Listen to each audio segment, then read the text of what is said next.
Good morning, students. Myself, Dr. Sunaina Khatri, Assistant Professor in ABSD, Government PG College, Barmer.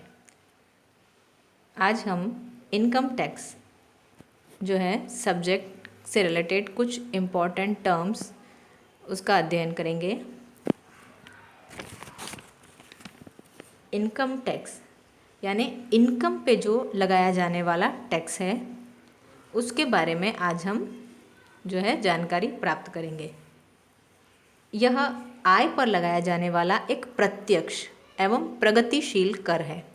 इसे प्रत्यक्ष कर क्यों कहा जाता है? क्योंकि यह जिसकी इनकम है मेनली उसी से चार्ज किया जाता है, इसलिए ये प्रत्यक्ष कर कहा जाता है।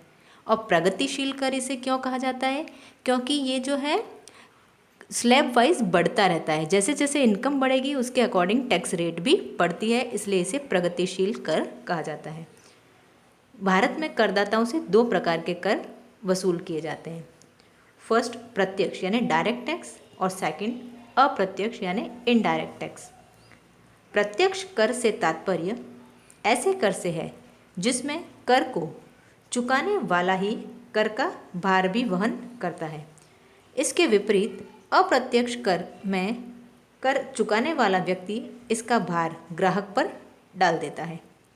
आयकर प्रत्यक्ष कर का उदाहरण है, जबकि जीएसटी यानी वस्तु एवं सेवा कर अप्रत्यक्ष कर का उदाहरण है, क्योंकि इसमें जो कर दुकानदार द्वारा चुकाया जाता है वह ग्राहक से वापस वसूल कर लिया जाता है।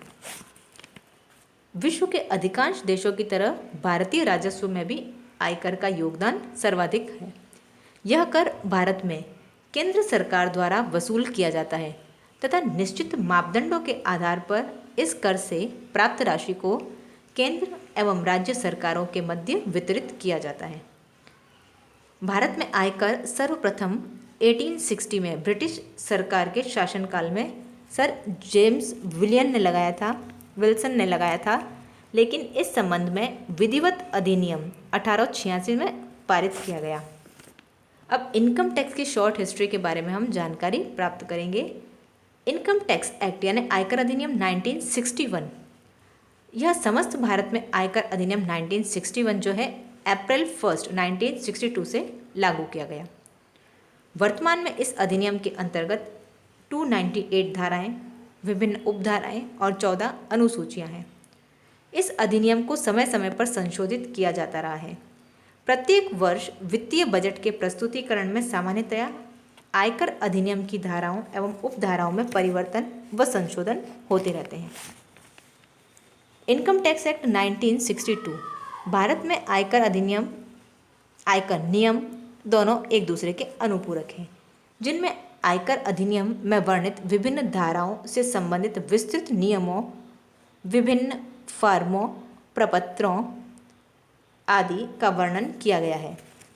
इनकम टैक्स के नियमों में भी आयकर अधिनियम की तरह समय समय पर संशोधन व परिवर्तन होते रहते हैं। अब इनकम टैक्स का दायित्व, चार्ज ऑफ इनकम टैक्स, आयकर अधिनियम की धारा 4 के अनुसार कर निर्धारण का उल्लेख करती है। इस धारा के अनुसार करदाता को प्रत्येक कर निर्धारण वर्ष में संबंधित गत वर्ष या गत वर्षों की कुल आय पर वित्त अधिनियम द्वारा निर्धारित दरों के अनुसार आयकर देना होता है। उपरोक्त परिभाषा से स्पष्ट है कि करदाता को प्रत्येक कर निर्धारण वर्ष में संबंधित गत वर्ष की कुल आय पर वित्त अधिनियम जो वार्षिक तैयार होते हैं उनमें निर्धारित दरों के अनुसार आयकर देना होता है। यदि किसी कारण किसी वित्त वर्ष में अधिनियम पारित न हो सके तो ऐसी स्थिति में उससे ठीक पूर्व वाले वित्त अधिनियम अथवा नए प्रस्तावित वित्त अधिनियम में से जो भी करदाता के हित में हो उसे अपनाया जाएगा। अब इसकी इम्पॉर्टेंट डेफिनेशंस के बारे में हम स्टडी करेंगे। तो फर्स्ट इसमें है करदाता यानी एसएसी। करदाता का तात्पर्य ऐसे व्यक्ति से है जो कि आयकर अधिनियम 1961 के अंतर्गत आयकर या अन्य कोई राशि चुकाने के लिए लायबल हो। ऐसा व्यक्ति जिस पर कि आय के निर्धारण के लिए या हानि की राशि के निर्धारण के लिए या इनकम टैक्स रिफंड के लिए कोई कार्रवाई की गई हो या इनकम टैक्स अधिनियम के अंतर्गत विचाराधीन हो, उसे करदाता माना जाता है। अर्थात ऐसे सभी व्यक्ति जिन्हें आयकर अधिनियम के अंतर्गत करदाता मान लिया गया हो, जैसे यदि किसी करदाता की मृत्यु के पश्चात उसके वैधानिक उत्तराधिकारी को मृतक करदाता की आय पर कर देने के लिए करदाता माना जाता है। अवयस्क, पागल या विदेशी व्यक्ति के प्रतिनिधि यानी रिप्रेजेंटेटिव को ऐसे व्यक्ति की आय के संबंध में करदाता समझा जाता है। ऐसे व्यक्ति जिन्हें किसी चूक यानी गलती के कारण करदाता मान लिया जाता है यानी एसेसी इन डिफॉल्ट, जैसे डिविडेंड, इंश्योरेंस, कमीशन, वेतन आदि का भुगतान करते समय भुगतान करने वाले की यह लायबिलिटी होती है कि वह इनकम टैक्स की निर्धारित दर से कटौती करके शेष राशि का पेमेंट करे। बिना इनकम टैक्स काटे पेमेंट करने की स्थिति में भुगतान करने वाले व्यक्ति को चूक यानी डिफ़ॉल्ट में करदाता मान लिया जाता है। अब है व्यक्ति यानी पर्सन। आयकर अधिनियम के अंतर्गत अग्र को व्यक्ति की परिभाषा में सम्मिलित किया जाता है।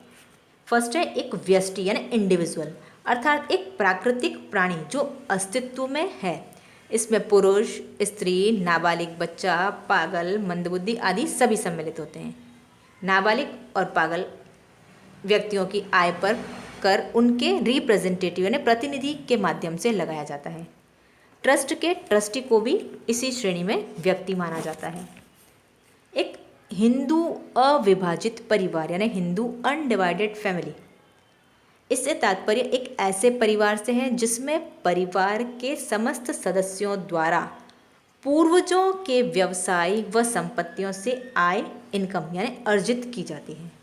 नेक्स्ट है एक कंपनी। कंपनी एक कृत्रिम व्यक्ति होती है जिसका स्वयं का कानूनी अस्तित्व होता है और जिसकी एक सार्वमुद्रा भी होती है। नेक्स्ट है फर्म।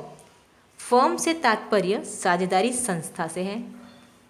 यह व्यक्तियों के मध्य ऐसा संबंध अथवा समझौता है जो किसी व्यवसाय के लाभों को निश्चित अनुपात में विभाजन हेतु किया जाता है। जिस नाम से साझेदार व्यवसाय चलाते हैं वह साझेदारी संस्था या फर्म कहलाती है। नेक्स्ट है व्यक्तियों का समुदाय, एसोसिएशन ऑफ पर्सन। इससे तात्पर्य कई व्यक्तियों यानी व्यष्टि, हिंदू अविभाजित परिवार, फर्म या कंपनी के समूह से है जो किसी विशेष उद्देश्य से एकत्रित होते हैं। नेक्स्ट है व्यष्टियों का समूह, बॉडी ऑफ इंडिविजुअल।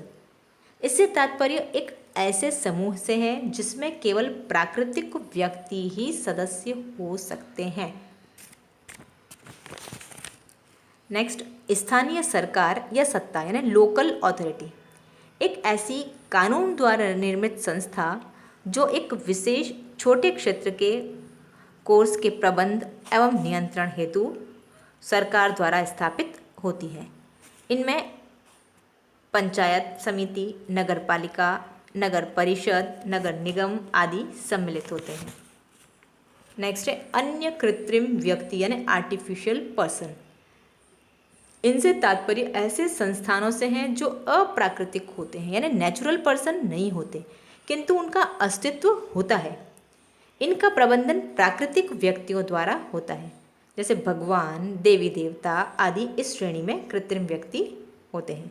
यदि वैधानिक अस्तित्व रखने वाले अन्य व्यक्ति उपरोक्त वर्ग में सम्मिलित न हो तो वे भी इस वर्ग में गिने जाएंगे, जैसे जयपुर यूनिवर्सिटी, जोधपुर यूनिवर्सिटीज़ आदि। Thank you.